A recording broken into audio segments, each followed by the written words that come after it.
Empowerment is authority. It is a signed permission slip to actually seize the day. It's the process of getting stronger and more confident and more engaged. And to be empowered is to move through the world without any kind of fear or any kind of apology.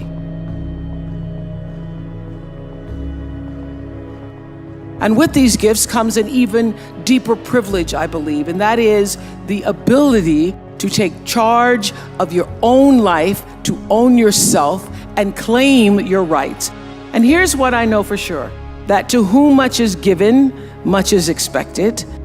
And I have been given so much. I've earned it, I've been blessed with it, but I've been given a lot. And that's why I've chosen to use my life to lift other people up. Nobody's journey is seamless or smooth. We all stumble, we all have setbacks. If things go wrong, you hit a dead end, as you will. It's just life's way of saying, time to change course. So ask every failure, this is what I do. Every failure, every crisis, every difficult time, I say, what is this here to teach me? And as soon as you get the lesson, you get to move on. If you really get the lesson, you pass and you don't have to repeat the class. If you don't get the lesson, it shows up wearing another pair of pants to give you some remedial work. And what I found is that difficulties come when you don't pay attention to life's whisper, because life always whispers to you first. And if you ignore the whisper, sooner or later, you'll get a scream. Whatever you resist persists, but if you ask the right question, not why is this happening, but what is this here to teach me? What is this here to teach me? It puts you in the place and space to get the lesson you need. My friend Eckhart Tolle, who's written this wonderful book called A New Earth, that's all about letting the awareness of who you are stimulate everything that you do. He puts it like this. He says, don't react against a bad situation, merge with that situation instead, and the solution will arise from the challenge. Because surrendering yourself doesn't mean giving up, it means acting with responsibility. I have a very big life, and so people with big lives can do big things. And so I started to think about what was the best Christmas I ever had in my life. I grew up poor, on welfare with my mother for part of my life. And I remember that the best Christmas of my life was when I was 12 years old, and my mother had said, we're not gonna have Christmas because we can't afford it. I remember feeling like it's gonna be really hard on Christmas morning to go outside. What am I gonna do when everybody else is outside? That's what I thought. What am I gonna do when everybody else is outside? And what am I gonna do when I have to go back to class and say I got nothing? So that's what I was mostly worried about. And then some nuns showed up. 3 nuns came to our house, and they gave me a doll and they bought us food, and we had our Christmas. That was the best Christmas of my life because somebody remembered, and I wasn't going to have to be the kid that said I got nothing. So I wanted to be able to create that same feeling for children who had nothing. So I decided to go to South Africa. Originally, I wanted to do 1 million kids, and then just realized I only had 4 weeks vacation. So in 4 weeks, I could not reach 1 million kids because I didn't want to just write a check, send a donation. I wanted to be able to look in each kid's face and say to that child, somebody remembered you. And so that's what I did with my life this Christmas. I took 41 people from here, hired another 50 people over there, and we were a traveling caravan from one village to the next. We did 2,000 kids a day. We had parties for children who were orphans, and it was singularly, I will tell you, I could weep thinking about it, the best experience of my life. The singularly best experience of my life. The first day in Africa where we had 280 kids in a room, and every single one of those kids had lost a parent. Every single one of those children, they were aged 3 to 17 in that room. And my team that you're talking about, I have the greatest team in the world. My team here in the United States had been in contact with the orphanages so that by the time we got there, we had a present with every child's name on it. this summer, every black doll manufacturer in the country had sent me dolls because these girls had never seen black dolls. And so it was my mission to do for them what the nuns had done for me, was to let the African girls see a black doll. So I wanted every girl to have a black doll. I wanted every boy to have soccer balls. We bought radios, we bought clothes. And the most important thing is we had their names on every box for every child. And I called up the children one by one. And when those children, received their gifts and then waited for the next child to receive their gifts I said, nobody can open their presents until everybody can open their presents. And on the count of three, when I counted to three, and those children opened their presents, was the single greatest moment of my life. I have a big life, so I can take 50,000 presents and do that over and over and over again to orphanage after orphanage. But what I felt in that room from those kids is a lot of what you're talking about and what you're talking about and what you see in the faces of those women. When you look into the eyes of someone and you give them a gift, whether that be a physical gift or it be a gift from your spiritual self, from your presence, from the essence of you, and you see the light, you see the joy. What I felt in that room was not just that I was remembered, that the child felt that I was remembered, but you felt a sense of hope, a sense of validation that somebody cared about me. And I will tell you that of all the years and shows that I have done, and every theme for every show that I've done, the single common denominator that I've found that every human being is looking for is validation. Every single person needs to know, wants to feel that they matter, And what happened in that room, that was the greatest day of my life, I knew that those children knew in that moment that they mattered. And so I encourage you, it's exciting to be able to write a check.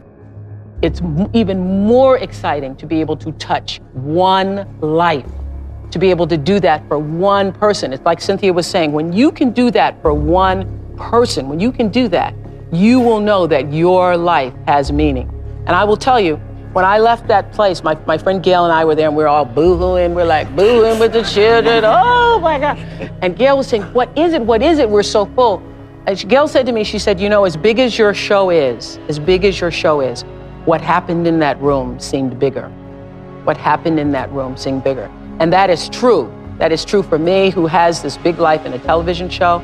And I'm telling you, for everybody here, extending yourself beyond your world, your kids, your family, your stuff, and reaching out to somebody who is not like you, somebody who is like you, who is in need. If you are feeling depressed, or you are feeling down, or you're feeling like things aren't going the way you want them to go in your life, the way you turn that around is to reach outside of yourself to somebody else. Reach outside of yourself to somebody else. It will change you. So it is my intention to fulfill the dream of the Creator. It is my intention to live to the highest calling and be pressed to the mark of the highest calling that I have come to do.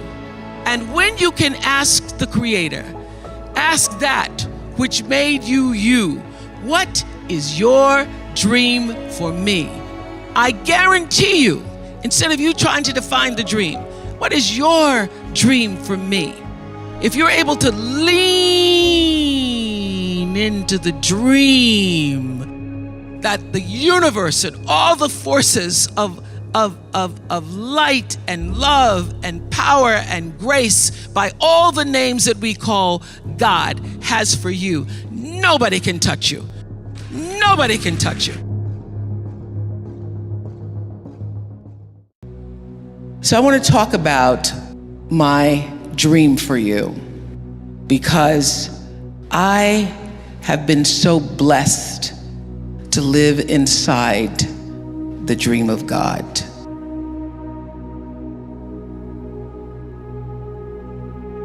I figured out early on, I had these dreams for myself. I used to tell my father, I'm going to live in a house on a hill. I'm going to have $1 million. And I learned early in my career that the dream I had for myself couldn't compare to the dream that life had for me. So I figured out how to lean into life, and allow the flow that was designed for me to follow, to allow that flow to be my guide. And every decision I've ever made has come from listening to the flow that represents the truth in me that is also the truth in you. You already know the truth. You've been making decisions, having choices fulfilled throughout your life since you were a kid. And being able to make the right choice based upon what is the truth of you is the dream and prayer I hold for you today. Because being able to do that has led me to this stage and many other stages throughout the world. It's the truth. You know, everybody has what I call this instinct, this inner voice.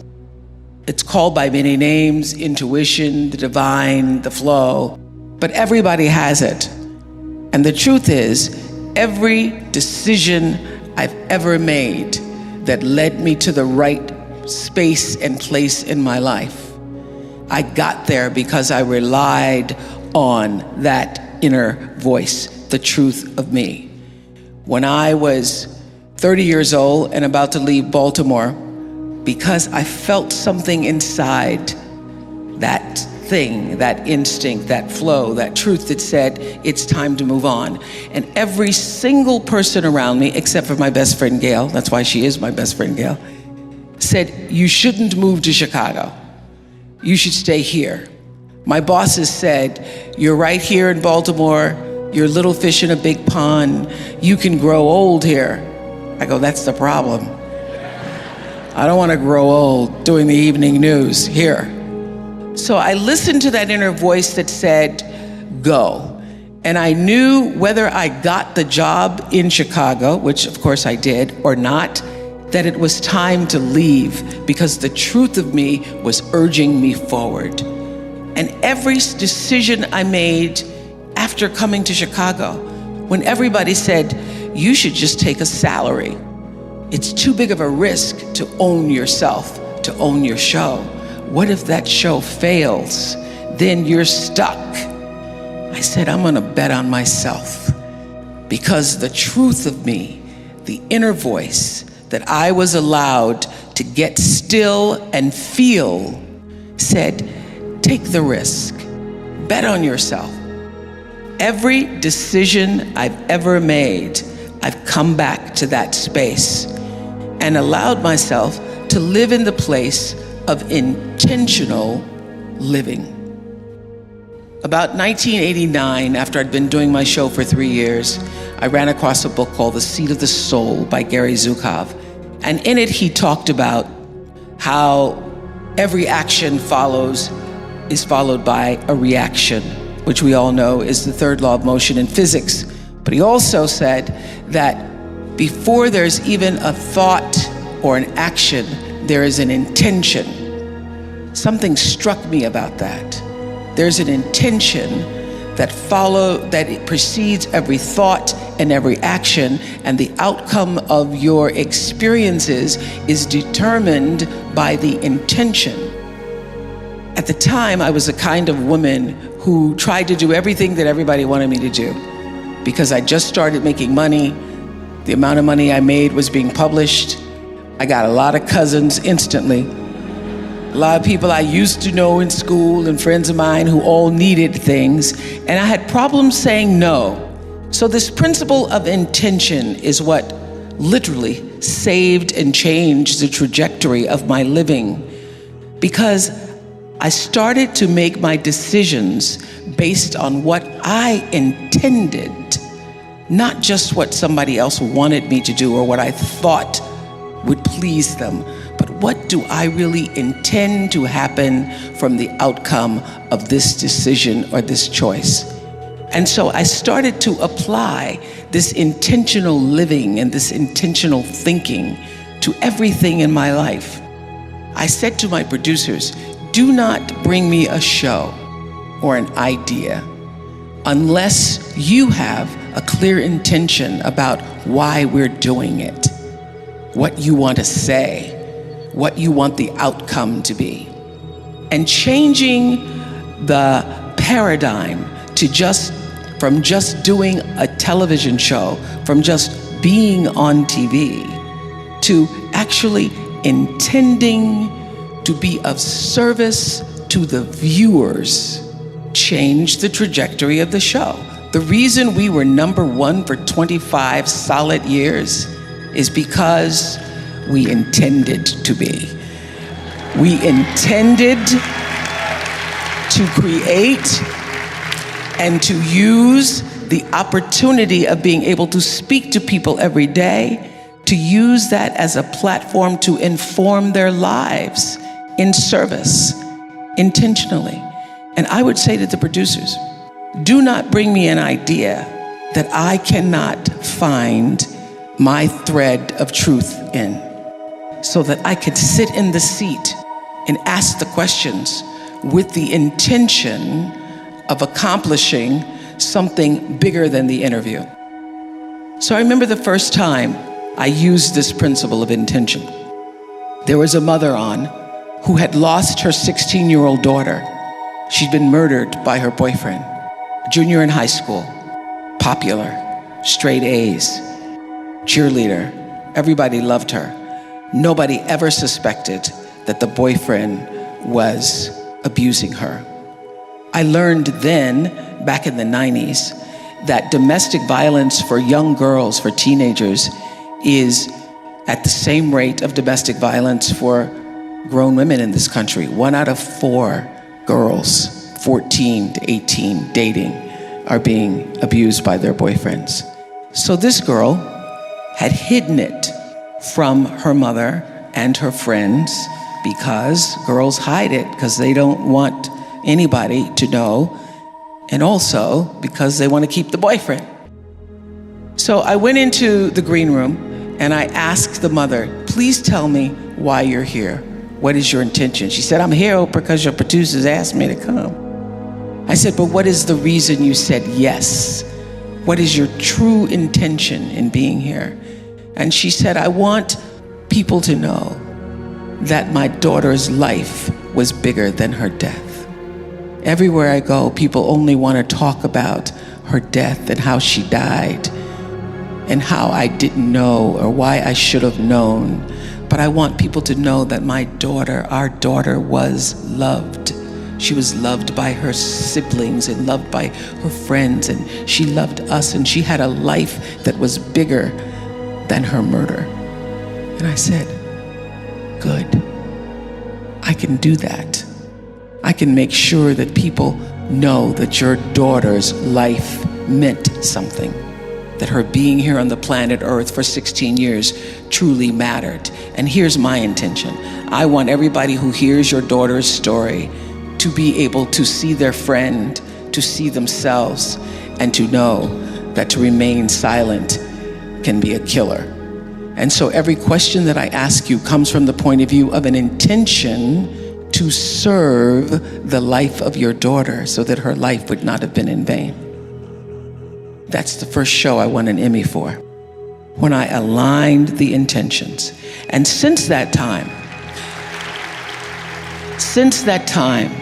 I don't make a decision without getting still, checking in with my inner truth, with what is the real reason I'm doing anything.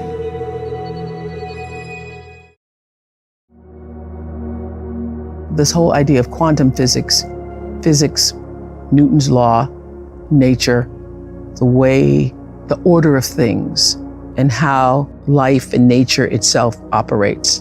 And I could see a reflection of my own self, my own being in all of that. And reading Newton's law, third law of motion, which says for every action there's an equal and opposite reaction, was like a religious experience for me. I just understand. I mean, all my bells and whistles and lights and dancing emojis went off because I could see that. I'd experienced a little bit of that in The Color Purple, that beautiful line where Whoopi, as Miss Seeley, says, everything you try to do to me is already done to you. That struck me in particular in the movie. And I understood that everybody's actually saying the same thing. Newton's saying the same thing as Miss Seeley is saying the same thing as what we in this country and many other countries call the golden rule, that really what you put out is coming back all the time. And what really struck me is that it's not do unto others as you would have them do unto you. It really is when you do, it's already done, because that's law. How did you turn your pain into purpose? Well, before the pain became a purpose, it was just an acknowledgement of what had happened to me. And one of the things we talk about in the What Happened to You book is that anything that has happened to you, and I wanted to just make this point to everybody, there's not a black woman in this room who hasn't been through something that helped her build strength, and then something else that helped you build strength, and then something else that helped you build strength. I mean, sometimes you go through so much, you say, God, don't teach me nothing else new today. I don't need no more strength building. But this is what I know, is that strength times strength times strength times strength. Every time you got stronger, you were building power, because strength times strength times strength times strength equals powerful. So we're sitting in a room amongst ourselves with all of these powerful women who have their stories of what happened to you that you can now turn into post-traumatic wisdom. So what I was able to do was to take what had happened to me and to use it as an empathy builder for myself and for other people. And it is my empathy and connection that has allowed me to be the woman that I am today. And so anything that has happened to you, if you are willing to learn from it, to open up and no longer allow the stigma and shame to cause you to hide your secrets, but to know that your vulnerability is where your real strength lies, and take that pain and turn it into something meaningful for yourself. And as Maya used to say, I wouldn't take nothing for my journey now. Not even the sexual abuse, the sexual assault. You know, when I was raped, I didn't even know what a penis was. And like so many other people in this room who were also sexually assaulted when they were young, I didn't tell anybody because I knew it would be turned on me. I knew I was not in a safe environment where other adults would trust my word. And so I kept it to myself until I was literally on an Oprah Winfrey show. Somebody shared their story of abuse, and I was like, I thought I was the only one. I thought I was the only person who had been raped at 9 and molested until I was 14. So I think being able to take your pain and turn it into purpose and power begins first with being able to empathize with other people who've been through the same kind of pain. And everything that's happened to you has also happened for you, if you allow it to be. There's not one thing that has happened to you that you cannot now turn into something that is useful and meaningful in the life that you are now leading forward. How do you stay on the positive path of, positive karma? Not even in regards to, I would never do that again. But when you have so many negative forces, even in your family, that can come in, how do you stay in a positive place with positive karma? If there are a lot of negative people in your life, don't look at them. Look at the energy that you are creating to attract them. Don't look at them. Look at yourself. What are you doing to draw those people? Because if you are surrounded by negative people, there's a part of you that's willing to tolerate that. Is there not? I agree because there were a couple of negative people in my life, and I chose to keep them in my life because I didn't want to push them away. Like, you don't push them away because they were friends. So, It really comes down to, who do you want to be in the world? Who do you want to be? Not what do you want to do, not what do you want to achieve. Who do you want to be? What is the kind of person when they're reading your eulogy? What do you want the words to be said about the kind of person you have been in the world? Do you know the answer to that question? Do you know the answer to that question? I'm asking that of everybody. Do you know what that is? Because in the end, you know, I was just at one of my dear Harpo employees, been here for 20 years. Her husband died suddenly of a brain aneurysm. It was the most beautiful ceremony. I left that ceremony wanting to be a better human being because the words that were said about him as a human being, as a father, as an uncle, as a friend, the words that people spoke about him were so loving and impassioned that I thought, gee, when I die, I don't want people to talk about the number of shows I did. You want people to talk about how your love affected them, the love that you put out into the world, affected them. So if that is the paradigm that you're living from, how can I serve and be the most loving, gracious, giving person, whatever my talent is, to all the girls that you're counseling? How do I do that with love, ultimately? I'm telling you, the negative energy will change. And when you become that force for yourself, you won't allow it. I don't care what their title or role is in your life. You just really won't. Sometimes you have to divorce your friends and divorce your family members. And if you handle them with love in doing it, they will come back. You will have an opportunity to reconcile. I speak from what I know. But I've had family members for whom I've said, I will not allow you to treat me this way.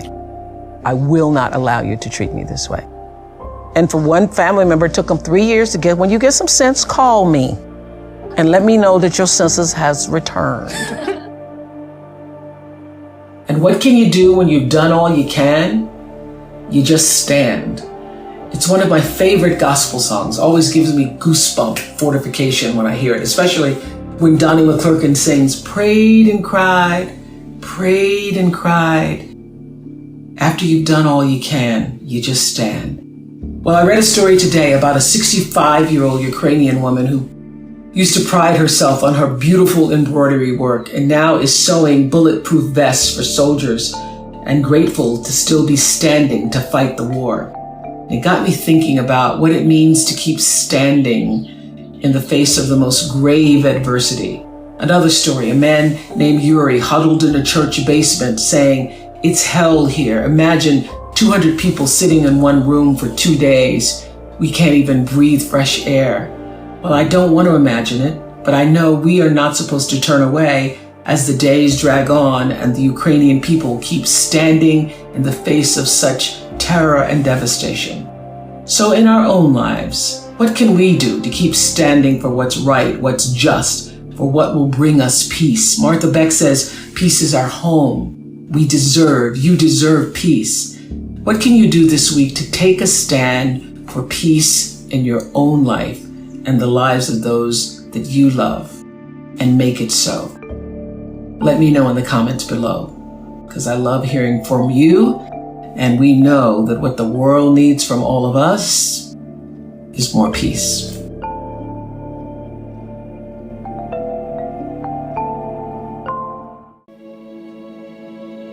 It's a big, hard world out there, but you're ready for it. And you're ready because there is nothing more powerful than you using your personality to serve the calling of your soul. Every one of us has been called to the planet to use, and in this moment, in this political moment where everybody is just hysterical, in this moment, the call is for whatever side you choose to be on, to use more of you to bring forth the light. And to do that, you've got to have clarity about who you really are. There is no life without a spiritual life. There is no life without understanding what Pierre de Chardin, the philosopher and mystic said, we are spiritual beings having a human experience. So your real job as you go out to try to find one and have all of this anxiety and fear, and your real job is to know the truth and to create a spiritual practice that allows you to stay in it. To be clear, I'm not talking about your religion. I'm talking about whatever it is that nurtures the essence of you in such a way that you can do what you came here to do. And one of the reasons why I was able to be so successful all those years on the Oprah show is because I understood there was really no difference between me and the audience. I was a surrogate for the audience because I know that the audience and you and you and you want the same thing I do. We all want to be able to live out the truest expression, the fullest, purest expression of ourselves as human beings. That's what you want. And in order to do that, you've got to practice, you've got to develop that spiritual muscle that allows you to check in with yourself and not have to ask everybody else about a decision, but to have the clarity of your own knowing, the comfort of your own knowing. And to do that, you've got to live in the space of gratitude. That is my number one spiritual practice. I practice being grateful. And a lot of people say, oh, Oprah, that's easy for you because you got everything. I got everything because I practiced being grateful. I ran across this beautiful quote the other day. I can't even remember who it was from, that said, do not waste your time desiring what other people have. Remember, the things that you now have are things you once only hoped for. So I live in that space every day of practicing gratitude because I know that being grateful wherever you are, whatever place or space in your life, being grateful changes your personal vibration. I was just having a conversation with Sheryl Sandberg the other day about her book, Option B, and we all know she lost her beloved husband, David. And I said, how did you get through it? And she said, by practicing gratitude. I didn't believe it at first, but I started to write down 3 things every day that I was grateful for. I said, oh, I've been doing that for years. Because when you wake up in the morning looking at the world for what you're gonna write down or what you're gonna state to yourself by the end of the day that you're grateful for, you have a different outlook on life. I'm just waiting on somebody to hold the door, see if that makes the list. Some days you only have, I'm still breathing, because life gets in the way sometimes. But practicing gratitude as a spiritual practice to evolve you, to bring you closer to the truth of knowing who you really are, is one of the most valuable things I have ever experienced. And I do it. I have journals and journals and journals and journals filled with 5 things a day. If you don't believe me, just for a moment, do this. Close your eyes, everybody in here. We're gonna do this for 5 seconds. You're gonna inhale, and on the exhale, just say, thank you. Inhale, exhale. Do it one more time. Let whatever you're most grateful for in your heart in this moment just rise to the surface. Deep breath. Thank you. Open your eyes. Don't you feel better? You feel better. Researchers have shown that if you can just for 17 seconds a day, bring yourself into the space of presence and gratitude, you literally change your vibration. If you can't give yourself 17 seconds, then you don't deserve a good life. You can't give yourself 17 seconds to breathe and say thank you, then just let whatever happens to you. Finally, I leave you with these words. I'm so happy to see my friend Chip Babcock, who is my attorney here. His wife Nancy is a trustee here. And Chip and I go way back to 1998, where I was on trial for saying something bad about a burger. It's under Oprah said something bad about a burger.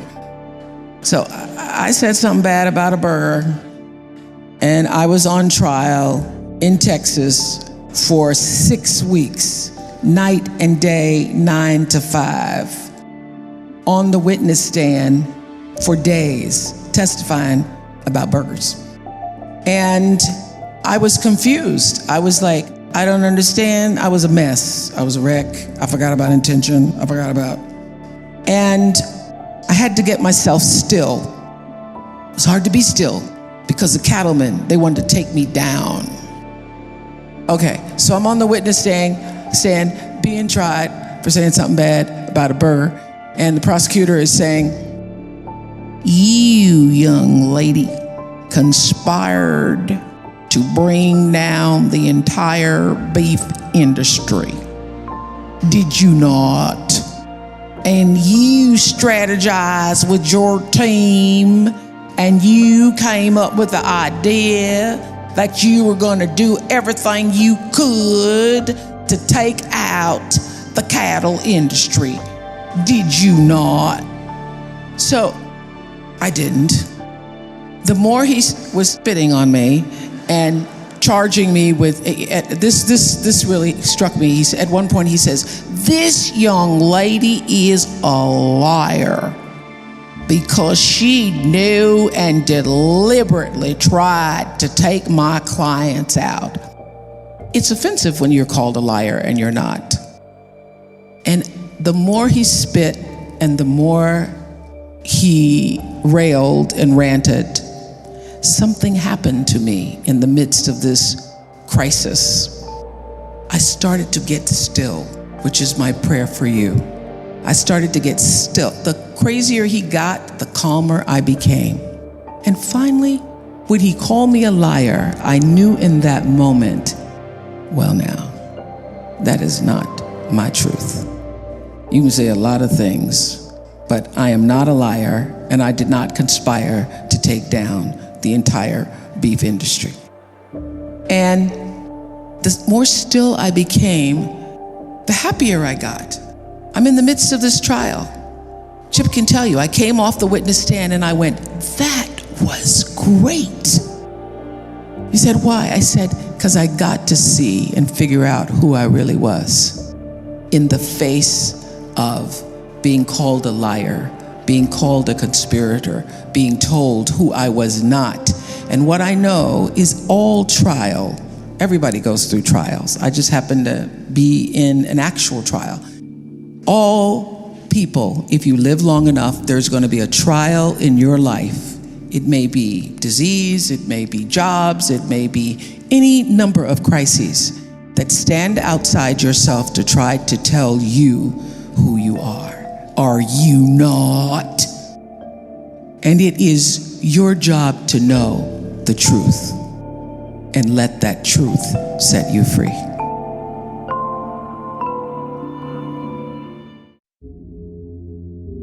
So we are a couple of weeks, of course, into 2022. And I know that so many people have made resolutions. Some of you already broke them already, whether it's to put your health at the top of your to-do list or follow your passion.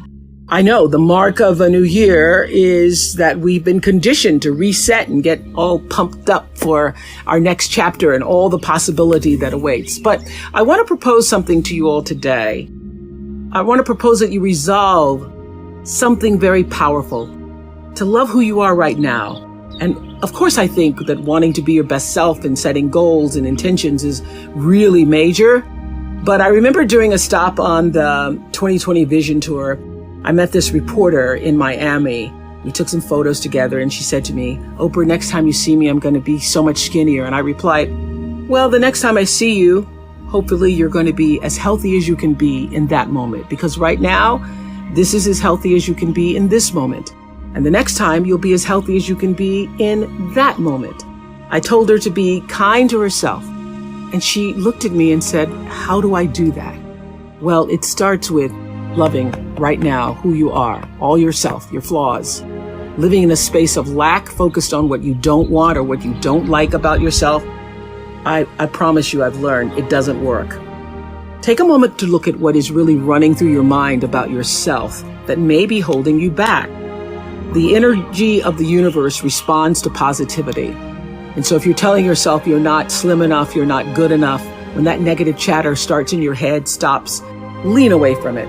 When you let those thoughts of not being enough seep in, you can't really act out the best of yourself. So your actions must be in alignment with all the goodness and strengths that you know to be true about yourself. So this week, I'm inviting you to put on your happy sweater, wherever it is or whatever that is for you. Quiet all the negative self-talk and allow your confidence, your sense of knowing that better days are ahead to be at the forefront of your thinking. Tomorrow is never promised, so let's accept and then let's celebrate ourselves just where we are right now. Thank you for where I am and who I am right now. Let that be the blessing and intention for ourselves this week.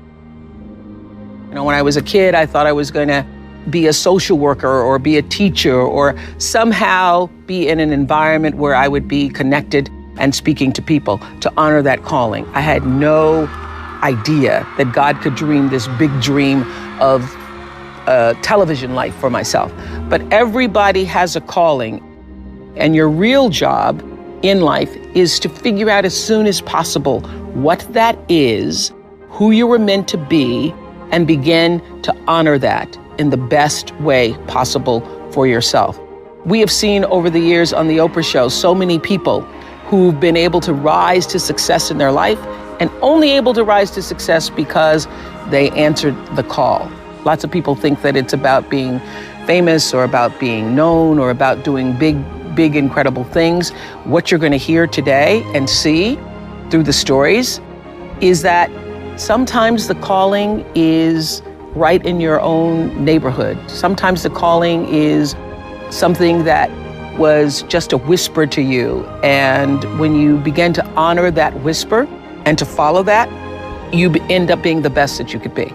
So in my own life, I have to say that I had no idea that I would end up being who I have become, but I had a strong belief that the calling was something greater than what Mississippi was showing me. The calling was greater than my front yard. The calling was greater than what my grandmother believed that my life could be. The problem is everybody is meeting hysteria with more hysteria. And then we just are all becoming hysterical, and it's getting worse. What I've learned all these years is that we're not supposed to match it or even get locked into resisting or pushing against it. We're supposed to see this moment in time for what it is. We're supposed to see through it and then transcend it. That is how you overcome hysteria. And that is how you overcome the sniping at one another, the trolling, the mean-spirited partisanship on both sides of the aisle, the divisiveness, the injustices, and the out-and-out hatred. You use it. Use this moment to encourage you, to embolden you, and to literally push you into the rising of your life. And to borrow a phrase from my beloved mentor, Maya Angelou, just like moons and like suns, with the certainty of tides, just like the hope springing high, you will rise. Well, you know, I managed to get here. Stedman and I have absolutely differing philosophies because he teaches the idea of, he has a book called You Can Make It Happen, 9 Steps to Success. And he's always talking to me about having a vision, that with no vision, the people perish. And I always say, I didn't have a vision. I didn't have a vision to get here, to where I am. My vision was surrendering to what I believe was God's vision for me. And I always say, God can dream a bigger dream for you than you can dream for yourself.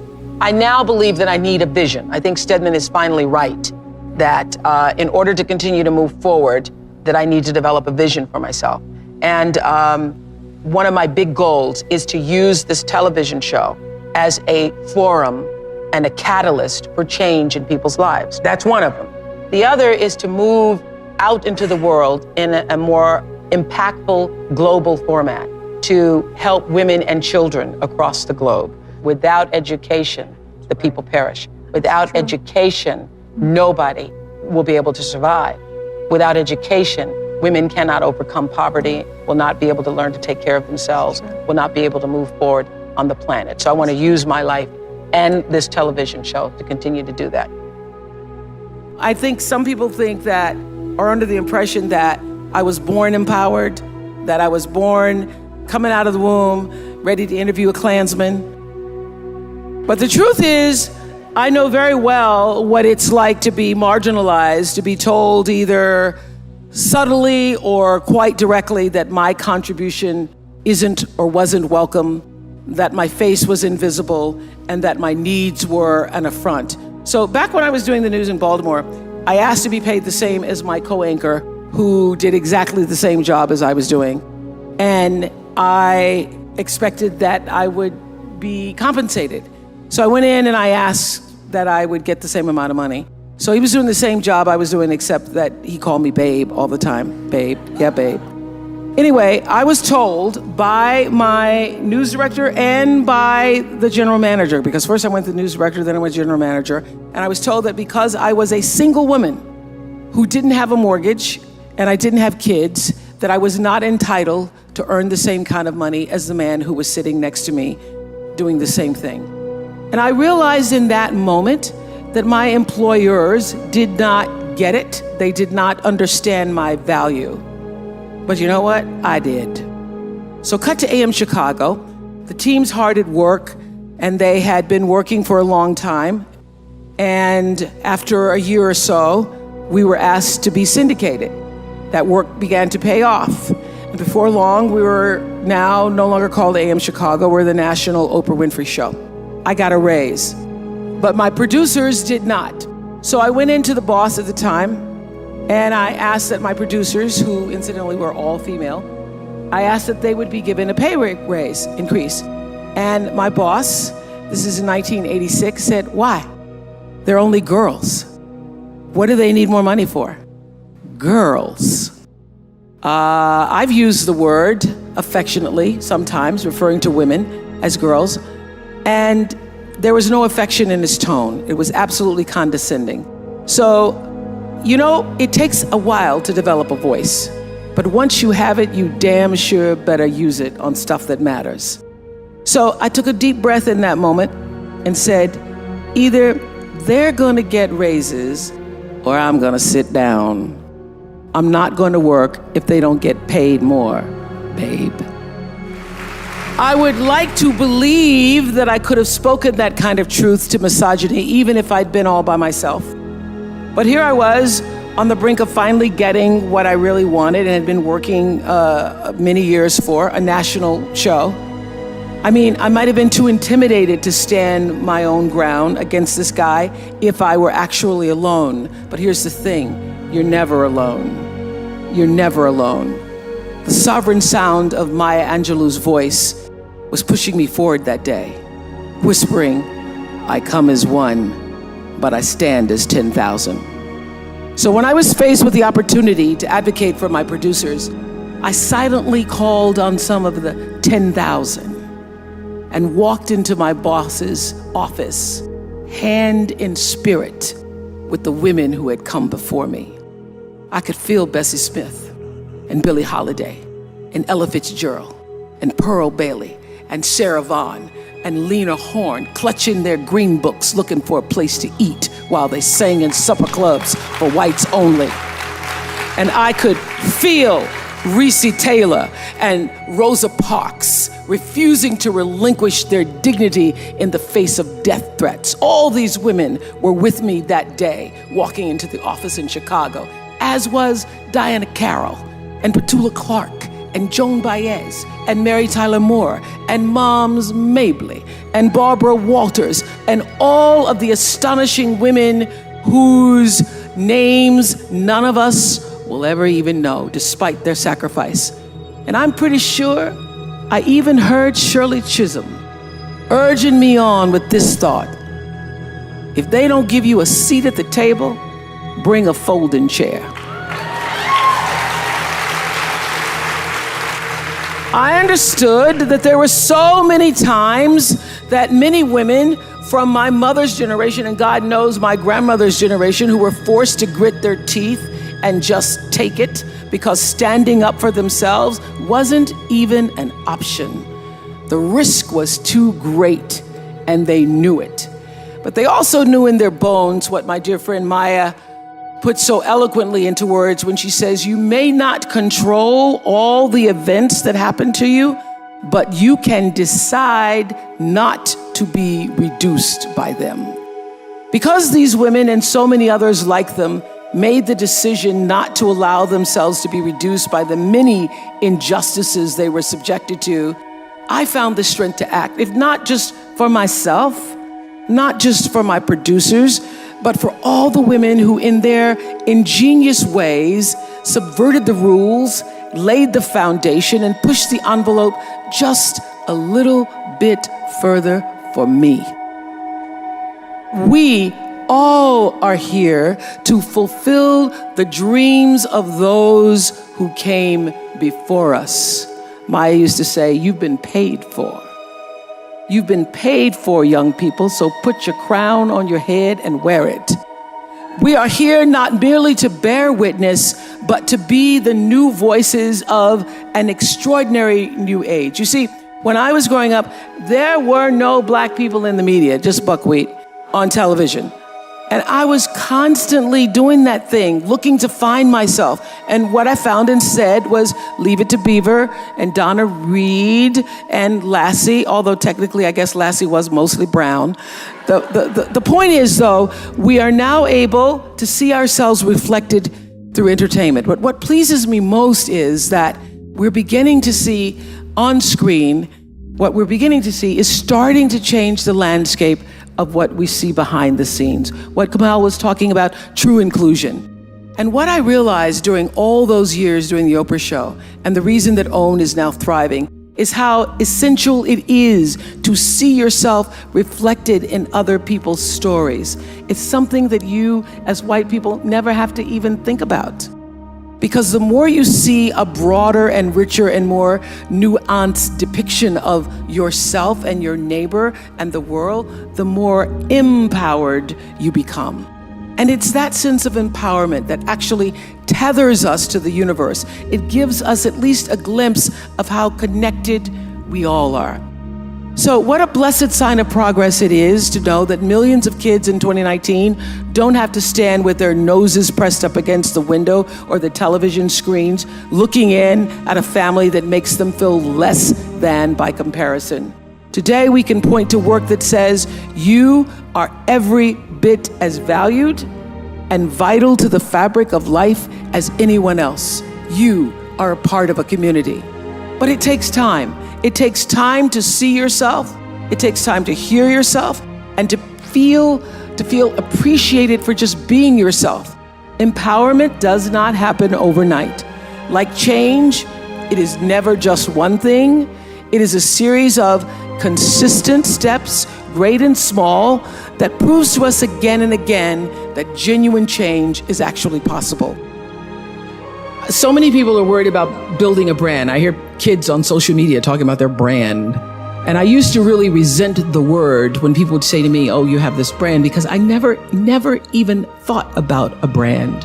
I just thought about day in and day out, making the best right choice for me. But now I embrace it because I recognize people see me as a brand. But for me, it's not a business. It is a question of what do you stand for? And I will say this, you're nothing if you're not the truth. And that's if I could leave you with any message today, that is it.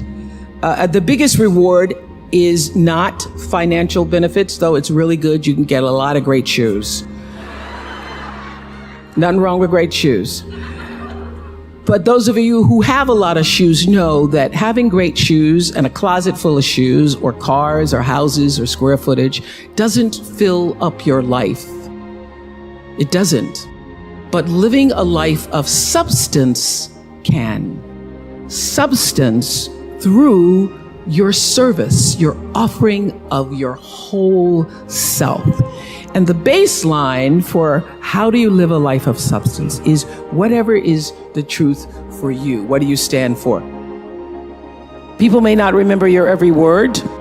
They may not remember all of your actions, but they certainly remember how your words and your actions made them feel.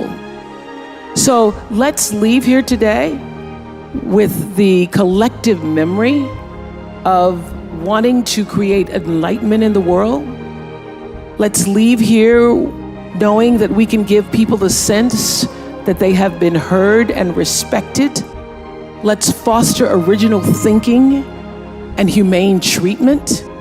Let's seek out the words we don't know. Let's do away with the us and them. I've seen us and them create a whole lot of problems, but I've never seen it solve one thing. Instead, let's nourish our artists. Let's offer the possibility of something better for all of us, because a new day is no longer on the horizon. The new day is now. One of the things I started to get around mid to late 90s is that everybody that I had on the show, at the end of the show, would say something to me like, was that okay? Was that okay? How was that? Was that okay? Right. At the end of the interview. And I started to then track it. It didn't matter if it was, I had gone and done a show where I was in a prison and I was interviewing a father who was in jail for life for murdering his twin daughters. And at the end of the interview, even behind bars, he said to me, is that okay? How'd I do? And Barack Obama said it when he sat in the chair the first time, and George Bush said it. This is what I learned sitting in that chair for 25 years, that at the end of the day, whether you are interviewing me or I get to interview you, whatever your profession is, wherever you are in your life, in your relationships, every person that you encounter, every experience, the person wants to know, was that okay? Was that okay?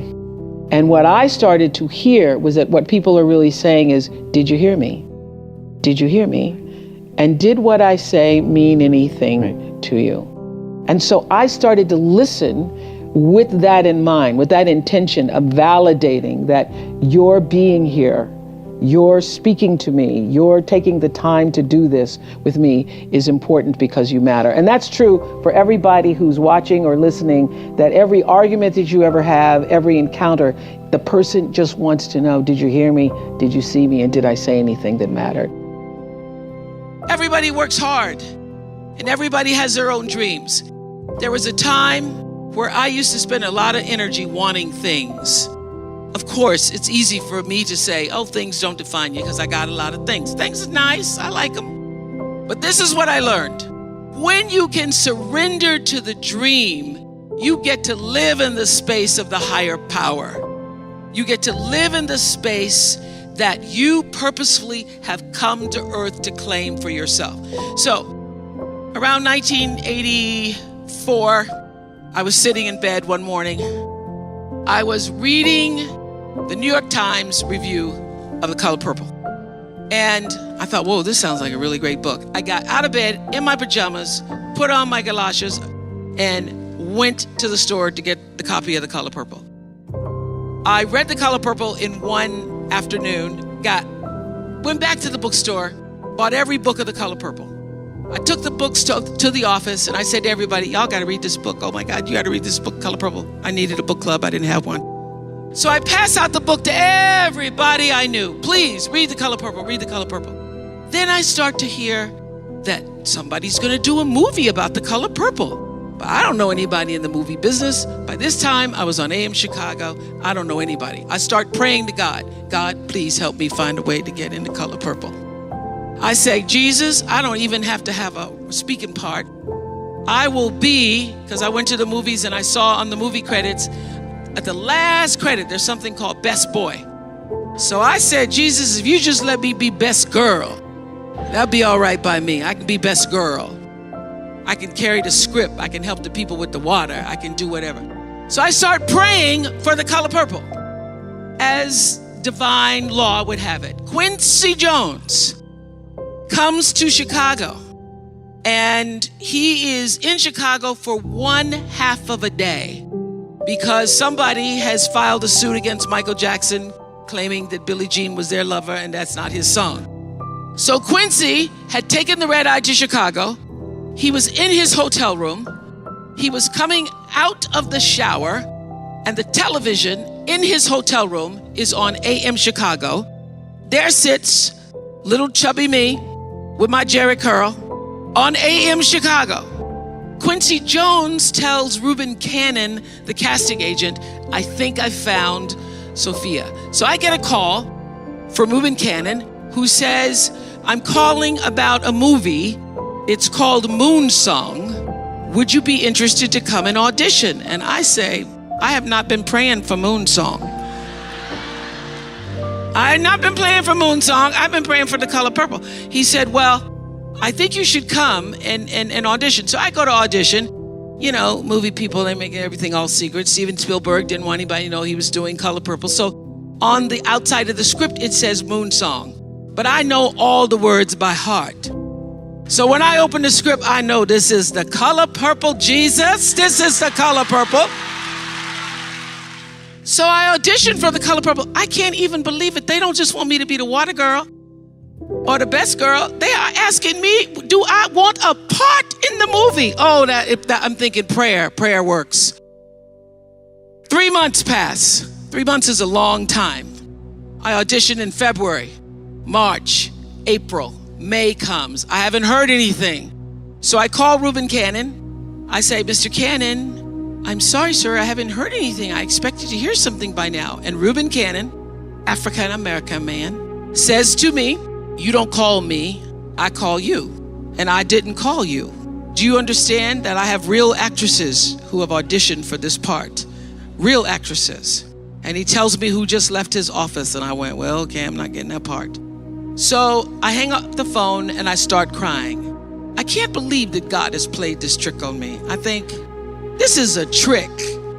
So I decide that this is because the fat has finally caught up with me. The fat has finally caught up with me, and now I must get rid of the fat. In 2 weeks, I am going to go to a fat farm, and I'm going to lose 25 pounds. I'm gonna drink a lot of green juice.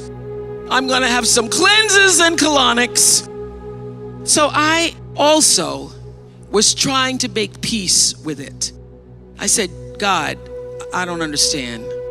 I thought it was for me. You ever had that talk with God? I thought it was for me. I thought it was for me. God, you let me audition with somebody named Harpo. That's my name backwards. Jesus, that was a sign. Wasn't it a sign?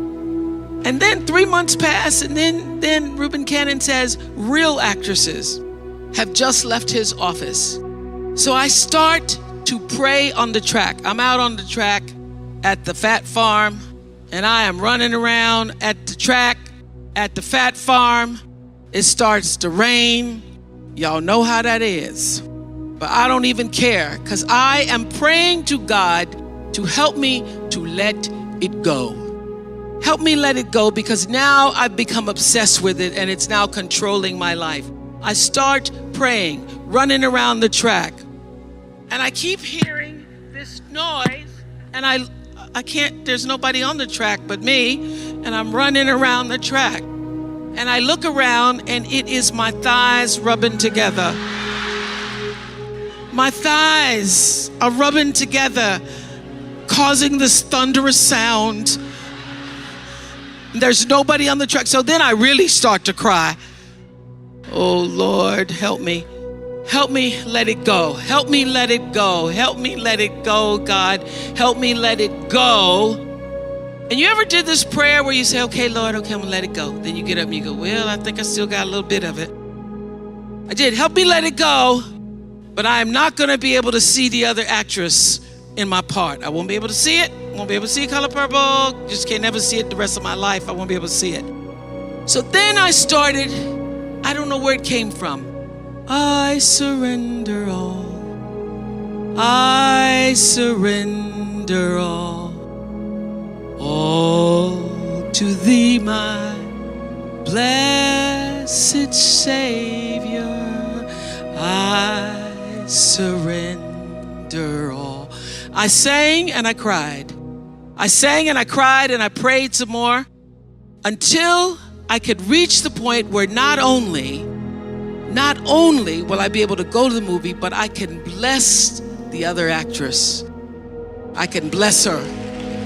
I can say, I bless you. I bless you. I bless you with this. I surrender all. I surrender all to thee, my blessed Savior.